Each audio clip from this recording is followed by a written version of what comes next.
இயேசுவின் ரத்தம் ஜெயம். Praise the Lord my dear brothers and sisters. இந்த நாள்லையும் ஆவியானவர் உணர்த்தின காரியம், பரிந்துரையிலேயே வாழ்கிறோமா.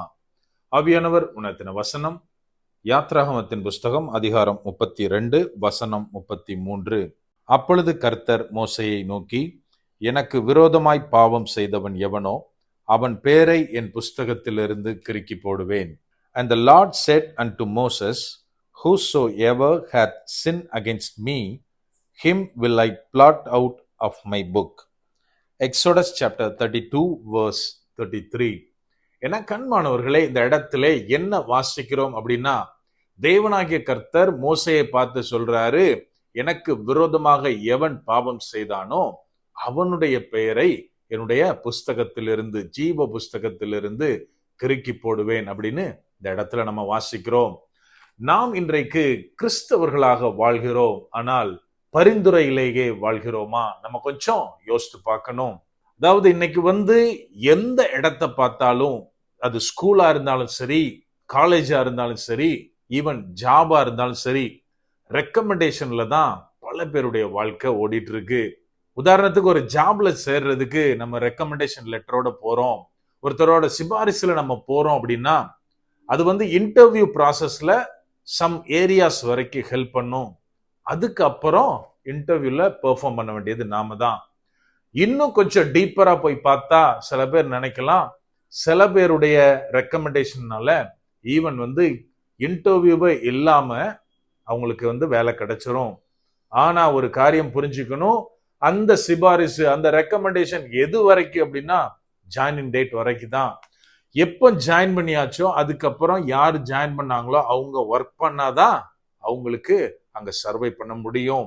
இந்த உண்மை உலகத்துக்கு கிளியரா தெரியும். ஆனால் கிறிஸ்தவர்களாகிய நமக்கு இது அநேக நேரத்துல அநேகருக்கு புரிகிறது கிடையாது. இந்த இடத்துல என்ன வாசிக்கிறோம்? இஸ்ரவேலர் தேவனுக்கு விரோதமாக பாவம் செஞ்சிடறாங்க, தேவனுடைய கோபாக்கினை அவர்கள் மேல் வருகிறது. சோ என்ன பண்றாரு மோசே அப்படின்னா, அவர்களுக்காக பரிந்து பேசுவதற்காக தேவனிடத்தில் போறாரு. அவர் என்ன சொல்றாருன்னா, தன்னுடைய வாழ்க்கையை அந்த இடத்துல ரிஸ்கா கொடுக்கிறாரு. ரிஸ்க் எடுத்து சொல்றாரு, ஆண்டவரே அவங்களுடைய பாவம் பெருசுதான், இருந்தாலும் அவங்கள மன்னிங்க.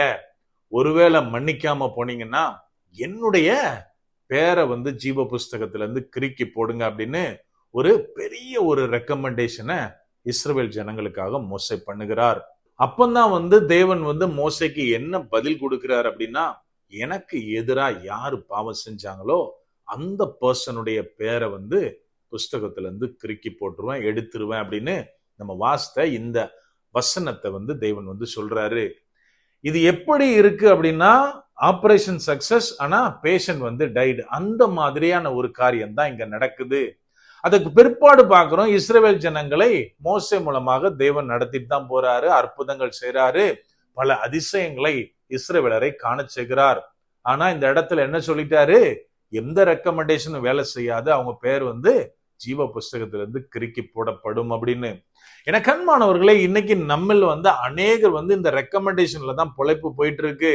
அப்படின்னா நம்ம கேட்க கூடாது, அதாவது வேதத்திலே தெளிவா இருக்க பிரதர், திறப்பிலே நிக்க ஒருவரையும் காணேன் அப்படின்னு. அப்படியான பரிந்துரைக்கிற ஜெபம் அவசியம் தானே அப்படின்னு நம்ம நினைக்கலாம். ஒரு விஷயம் நல்லா புரிஞ்சுக்கணும், நான் பரிந்துரைத்து செய்யப்படும் ஜெபத்தை குறித்து நான் பேசல, பரிந்துரையிலே வாழ்ற மனிதர்களை பத்தி தான் நான் பேசிட்டு இருக்கேன். நம்ம ரெண்டுக்கும் பெரிய டிஃபரன்ஸ் இருக்கு. இன்னைக்கு நம்ம என்ன பண்றோம் அப்படின்னா, எங்க அம்மா எனக்காக ஜெபம் பண்றாங்க, என் மனைவி எனக்காக ஜெபம் பண்றா, என் வாழ்க்கையில நல்லது நடந்துரும், நான் பொழைச்சு போயிருவேன் அப்படின்னு நிறைய பேர் நினைச்சிட்டு இருக்கோம். ஒரு பெரிய உண்மையை புரிஞ்சுக்கணும், அவங்களுடைய ஜெபம் நமக்கு உதவும், கண்டிப்பா அது உதவி செய்யும், கர்த்தரிடத்திலிருந்து தயவை பெற்றுத்தரும். ஆனால் எப்படிப்பட்ட தயவு? இந்த உலகத்துவமான காரியங்கள்ல நம்ம ஆசீர்வாதத்தை பெற்றுக்கலாம். அநேக தீமைகள் நம்மை அணுகாதபடிக்கு அவர்களுடைய ஜெபம் நம்மை பாதுகாக்கலாம். ஆனால் நான் பரலோகத்துக்கு போகணும் அப்படின்னா அவங்களுடைய ஜெபம் எனக்கு உதவி செய்யுமா அப்படின்னு கேட்டா கண்டிப்பா உதவி செய்யாது. உதாரணத்துக்கு என் பையன் இருக்கான், என் பையனுக்காக நான் கண்டிப்பா ஜெபம் பண்ணுவேன், ஆண்டவரே அவனை பாதுகாத்துக்கோங்க, இந்த உலகத்தினுடைய அநேக காரியங்கள் அவனை மேற்கொள்ளாதபடிக்கு அவனை வேலை அடைத்து பாதுகாத்துக்கோங்க, அவனை நீங்க ஆசீர்வதிங்க, இப்படின்னு நான் கண்டிப்பா அவனுக்காக ஜெபம் பண்ணுவேன். இந்த ஜெபம் உலகத்துவமான காரியங்கள்ல அவனுக்கு ஆசீர்வாதத்தை கொண்டு வரும், அவனை பாதுகாத்து வழி நடத்தும். மாறாக அவன் பரலோகத்துக்கு போனோம் அப்படின்னா அவன் தேவனிடத்தில் உறவுல எப்படி இருக்கிறான், இதை பேஸ் பண்ணிதான் தேவன் அவனை பரலோகத்துக்கு அழைத்துக் கொள்ளுவார், நித்திய வாழ்வை அவனுக்கு அருளுவார். சோ எனக்கு அன்பானவர்களே, நம்ம நல்லா புரிஞ்சுக்கணும். நம்ம ஒவ்வொருத்தரும் ஈவன் ஒரு இன்டர்வியூ போகும்போதுல நம்ம வீட்டுல நம்மளுடைய அப்பா அம்மா ஜெபத்துல முழங்கால்ல நிப்பாங்க. அதன் மூலமாக நமக்கு அந்த ஜாப் கிடைக்கும். ஆனால் நான் அதனால நித்தியத்துக்கு போக முடியுமா அப்படின்னு கேட்டா கண்டிப்பா கிடையாது. அது என்னுடைய கமிட்மெண்ட்டை பொறுத்து தான் நான் நித்திய வாழ்வை அடைவது. சோ எனக்கு அன்பானவர்களே, நம்ம இந்த ஒரு ரெக்கமெண்டேஷன் பிரேயர்ல வாழ்ந்தது போதும், அடுத்தவங்க ஜெபத்துல வாழ்ந்தது நமக்கு போதும்னு முதல்ல நம்ம நினைக்கணும். உதாரணத்துக்கு கொஞ்சம் வருஷத்துக்கு முன்னாடி ஒரு பர்சன் எனக்கு போன் பண்ணாரு, ஐயா உங்க வீடியோ எல்லாம் பாக்குறேன், எனக்காக நீங்க ஜெபம் பண்ணணும். என் பையனுக்கு ஒரு தீராத வியாதி இருக்கு, அவனுக்கு கேன்சர் இருக்கத அவர் சொன்னாரு, அவன் ட்ரீட்மெண்ட்ல இருக்கான். சோ அவனுக்காக நீங்க ஃபாஸ்டிங் இருந்து தயவு செஞ்சு பிரேயர் பண்ணுங்க அப்படின்னு என்கிட்ட கேட்டுக்கிட்டாரு. இன்னொரு விஷயம் அவர் சொன்ன காரியம், நான் ஃபாஸ்டிங் இருக்க என்னால முடியல, நான் ட்ரை பண்ணேன், பட் நான் ஜாபுக்கெல்லாம் போறதுனால என்னால ஃபாஸ்டிங் இருக்க முடியல, எனக்காக என் பையனுக்காக அவன் உடம்பு சரியாகணும்னு நீங்க ஃபாஸ்டிங் இருந்து பிரேயர் பண்ணுங்கன்னு எனக்கு ஒருத்தர் போன் பண்ணி சொன்னாரு. எனக்கு அன்பானவர்கள் நல்லா ஒண்ணு புரிஞ்சுக்கணும், எந்த அளவிற்கு அடுத்தவங்களுடைய பரிந்துரை செய்யக்கூடிய ஜெபத்துல நம்ம ஊறி போயிட்டோம் அப்படின்றதுக்கு இந்த ஒரு போன் கால் ஒரு பெரிய எடுத்துக்காட்டு. நாம இன்னைக்கு எப்படி இருக்கிறோம் நம்ம கொஞ்சம் யோசித்து பார்க்கணும். நம்ம எப்போ, அதாவது ஒரு பக்கம் நமக்காக பண்ணப்படுகிற ஏறெடுக்கப்படுகிற ஜெபங்கள் இருந்தாலும் நாம எப்போ தேவன்கிட்ட நம்மை ஒப்பு கொடுத்து அவருடைய வார்த்தைகளுக்கு கீழ்ப்படிந்து அவரோடு கூட உறவில நிலைத்து இருக்கிறோமோ அப்போதுதான் ஜீவ புஸ்தகத்தில் நம் பேர் இடம்பெறும். அப்படியே கண்களை மூடுவோமா? அன்பான ஆண்டவரே, இந்த நேரத்திலே அப்பாவை நோக்கி பார்க்கிறோம். ஆவியானவர், நீர் எங்களோட இருக்கிறீர், அதற்காக நன்றி செலுத்துகிறோம். அப்பா, நீர் எங்களை அழைத்திருக்கிறீர் தகப்பனே.